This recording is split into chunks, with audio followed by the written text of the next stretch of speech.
নির্বাচনের ঘোষণা দেওয়া হয়, তখন থেকেই বলছি যে নির্বাচন কিভাবে সম্ভব?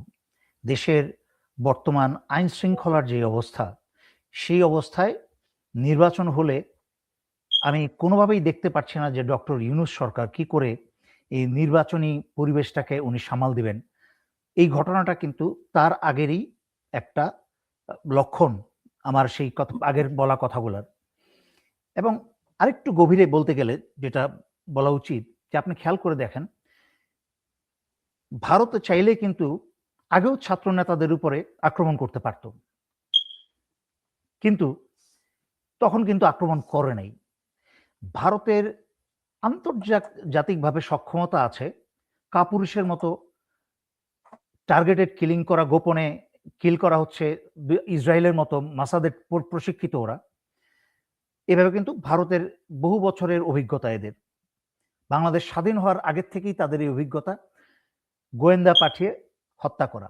কিন্তু গত হাসিনার শাসনামলে আপনি যদি খেয়াল করে থাকেন, মনে আছে যে একটা সংবাদ আন্তর্জাতিক মিডিয়াতে এসেছিল যে আওয়ামী লীগের 1000-এর মতো জঙ্গি দলকে শ্রীলঙ্কাতে বিশেষ গুপ্ত প্রশিক্ষণ দিয়ে বাংলাদেশে আনা হয়েছে। তারা কিন্তু বাংলাদেশ থেকে চলে যায়নি, তারা এতদিন বাংলাদেশেই ছিল এবং এই সময়ের অপেক্ষায় ছিল সময় মতো হিট করার।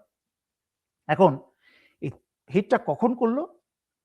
তাদের দৃষ্টিকোণ থেকে একটা মোক্ষম সময়ে করলো যখন তফসিল ঘোষণা হলো নির্বাচনের, আর যখন তারেক রহমানের দেশে আসার সিদ্ধান্ত হলো, দিন তারিখ প্রচার হলো, তখনই কিন্তু এই হিটটা করা হলো। আর তৃতীয়ত, হিটটা কাকে করা হলো? হিটটা কিন্তু যদু মধু কদুকে করা হয়নি। হিটটা করা হয়েছে বাংলাদেশের বর্তমানের জ্বলন্ত উদাহরণ, বিপ্লবী ছাত্র জনতার মাঝখানে একটি জ্বলন্ত উদাহরণ, যে স্বতন্ত্র প্রার্থী হিসেবে দাঁড়িয়েছে, যার বজ্রকণ্ঠ ছিল বাংলাদেশের নতুন প্রজন্মের ছেলেমেয়েদের জন্য অত্যন্ত উৎসাহজনক এবং অনেক আশাজনক, এবং তারই কেন্দ্রে খেয়াল করতে হবে তাকে হিট করা হয়েছে। আরো একটা কারণ কি, তারই কেন্দ্রে তার বিপরীতে যেই দলের সদস্য আছে, এখন বাংলাদেশের সোশ্যাল মিডিয়াতে যেহেতু অনুমান ভিত্তিক অনেকেই অনেক কথা বলে যাচ্ছেন, কারা ফায়ার করেছে, কারা গুলি করেছে, এটা খুঁজে বের করার দায়িত্ব হচ্ছে আইন শৃঙ্খলা রক্ষাকারী বাহিনী বা গোয়েন্দা বাহিনীর। আমি এই মুহূর্তে জাতিকে বলবো একজন আরেকজনের দিকে আঙুল তোলাতুলি না করতে, প্রমাণিত হওয়ার আগে।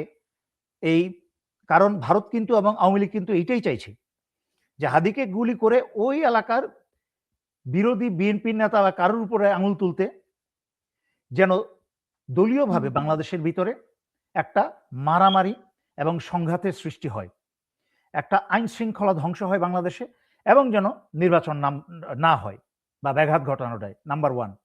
নাম্বার 2, সবচেয়ে গুরুত্বপূর্ণ, আগে পরিস্থিতি আমি বিশ্লেষণ করলাম, নাম্বার 2 বলছি কেন, তারপর নাম্বার 2টা কেন গুরুত্বপূর্ণ হচ্ছে। এক ঢিলে দুই পাখি মারা। একটা হচ্ছে বাংলাদেশের বিপ্লবী ছাত্র জনতাকে মনে ভয় ঢোকানো, আর একই সাথে ভারতের তারেক রহমান থেকে শুরু করে ভারতের যারা নেতা আছে তাদেরকে হুঁশিয়ারি দেওয়া যে ভারতের কথা মতো তারা না চললে তাদের ভাগ্যেও এই পরিণতি ঘটতে পারে। This is just an early warning. Bharat যদি চাইতো, বা আওয়ামী লীগ, আমি বহু বছর ধরে বলেছি, বিশেষ করে 5ই আগস্ট 2024-এর পরে বলেছি, আওয়ামী লীগ যেই পরিমাণ অস্ত্র বাংলাদেশে রেখে গেছে, যেই পরিমাণ ট্রেন্ড আওয়ামী জঙ্গি এখনো বাংলাদেশের ভিতরে আছে, আওয়ামী লীগকে কি বলে কার্যক্রম নিষিদ্ধ করা হয়েছে, কিন্তু আওয়ামী লীগের সন্ত্রাসীরা তো দেশ ছেড়ে চলে যায় নাই, তারা তো দেশের ভিতরেই আছে। আর তারা যেহেতু রাজনীতি করতে পারছে না, তাদের এই অলস সময়টাকে তারা তো সক্রিয় করবে অসৎ পথে, খারাপ পথে, খারাপ কাজে, এটাই স্বাভাবিক। এবং ভারত সেটার সম্পূর্ণ ফায়দা নিচ্ছে। বিএনপির সমস্ত নেতারা যারা দালালি এত বছর ধরে করছিল তারা করেই চলবে, এবং যারা করছিল না, বিভিন্ন এলাকা থেকে নমিনেশন পেয়েছে, তারাও একটু নড়ে চড়ে বসবে যে ভারতের এবং আওয়ামী লীগের কথার বাইরে চলা যাবে না, তাহলে আমি ব্যক্তিগতভাবে টার্গেট হতে পারি। তবে একটা কথা আমি আগেও বহুবার বলেছি যে সত্যিকার অর্থে বিএনপির ভিতর থেকে, যেহেতু এই বয়সে, বুড়া বয়সে বিএনপির ভিতরে যেসব বুড়াদুরা আছে, ভারতের কেনা গোলাম আছে, এদেরকে তো এই বয়সে চরিত্র পরিবর্তন সম্ভব না। একটা বয়স আছে চরিত্র পরিবর্তনের, এখন আর সম্ভব না। সুতরাং একমাত্র সম্ভব এদেরকে বিদায় করে নতুন প্রজন্মের বিএনপির নেতৃত্বকে যদি নমিনেশন দেওয়া যায়, তারেক রহমানের কিন্তু ভারতের কোনো সমর্থন বা সাহায্য প্রয়োজন নাই। বাংলাদেশের জনতাই যথেষ্ট। বিএনপি যদি দেশপ্রেম নিয়ে সত্যিকার অর্থে ক্ষমতায় আসতে চায়। দ্বিতীয়ত, তারেক রহমানের প্রাণের কি বলে এটাকে, হুমকি বা প্রাণনাশের যেসব যেই শঙ্কা, একটা কথা বলি, আমি ইসলামের দিকে যাচ্ছি না, তারপরে বলতে বাধ্য হয় যে ইসলামে বলা আছে যারা আমাদের প্রিয় নবী হযরত মুহাম্মদ সাল্লাল্লাহু আলাইহি ওয়াসাল্লামের সাথে যুদ্ধে যান নাই, তাদের তাদের জীবনের কি বলে ক্ষতির কথা চিন্তা করে আল্লাহ কোরআনে বলে দিয়েছেন, তোমার যখন মৃত্যু থাকবে তখন তুমি ঘরের মধ্যে থাকলেও তোমার মৃত্যু আসবে। সুতরাং সুতরাং বহু যুদ্ধের থেকে, আমি বিদেশের কথা বলছি না, বাংলাদেশেই বলছি, বহু যুদ্ধের থেকে, যুদ্ধের গোলাগুলির মাঝখান থেকে মানুষ বেঁচে এসেছেন, কারণ তাদের নামে বুলেটটা লেখা ছিল না যে এই বুলেট তাকে হত্যা করবে। বিডিআরের 57 অফিসারকে হত্যা করা হয়েছে, কিন্তু তার মাঝখান থেকেও কিন্তু অফিসার বেরিয়ে এসেছে, তারা জীবিত বেরিয়ে এসেছে।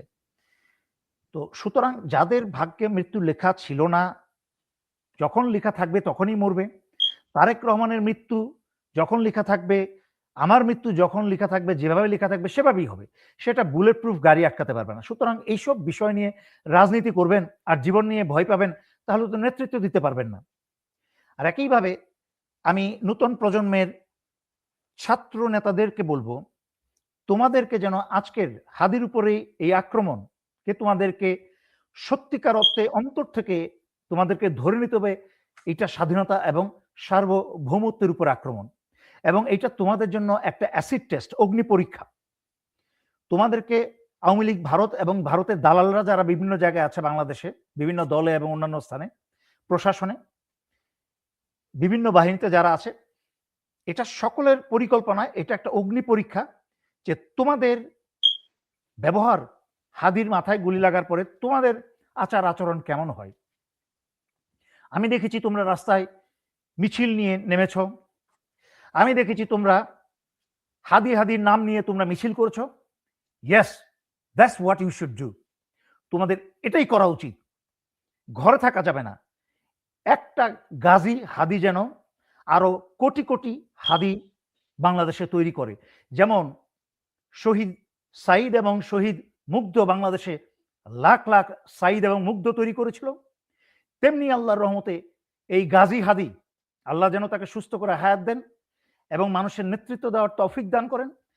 এই যদি গাজী হয়ে আছে এখনো হাদি, এই গাজীর মতো এই হাদির কি বলে উৎসাহে এই উদাহরণটাকে নিয়ে বাংলাদেশের জন্য কোটি কোটি বাংলাদেশি দেশপ্রেমিক ছাত্র জনতা হাদিতে পরিণত হয়, এটাই আমার আশা। এটা